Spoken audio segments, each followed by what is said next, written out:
Well, the price of wild mushrooms is going up this season, and that is prompting some novice pickers to head out into the backcountry on Vancouver Island in search of some easy money. It is also creating a lot of extra work for search and rescue crews who say they too are facing a bumper crop of calls for missing mushroom pickers.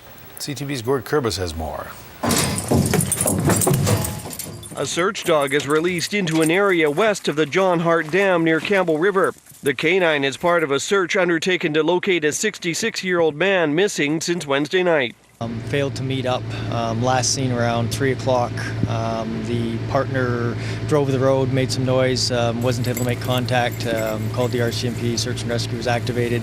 The overnight search isn't successful, so is expanded in the morning. Concerns are growing because of a previous medical condition and because he spent the night in the cold. Then a break. And approximately a little after 10 a.m., we made voice contact with the subject, and a team was able to make its way to the subject, located him, and they provided comfort for him.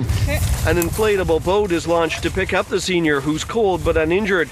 It will be a happy conclusion for a search for yet another missing mushroom picker. I think it's about our third or fourth in a matter of about 3 weeks. So yeah, the weather, we had a long dry fall, and then we had a bit of rain, which is perfect mushroom conditions. The Campbell River team, as well as others in the Mid-Island and Sunshine Coast, have been called out a few times for missing pickers. It seems many are being tempted into the forest by the lure of higher prices being paid for mushrooms. When the price of mushrooms climbs, it tends to bring out more than the average person. I mean, there are people that make a living at it, but when the price gets high, it gets a little bit of, I think people see dollar signs and they think maybe it's a quick way to make some money, but spending 24, 36 hours out overnight in the bush being wet is not worth a bucket of mushrooms.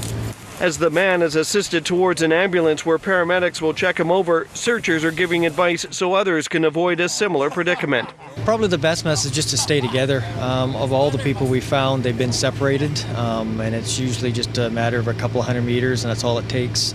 It's getting dark within the trees a lot sooner, so stay together, pick together. It may not be as lucrative, but it's the best way to not get lost. In the end, the man is fine, and searchers know he won't be making the same mistake again. Gord Kurbis, CTV News, west of Campbell River.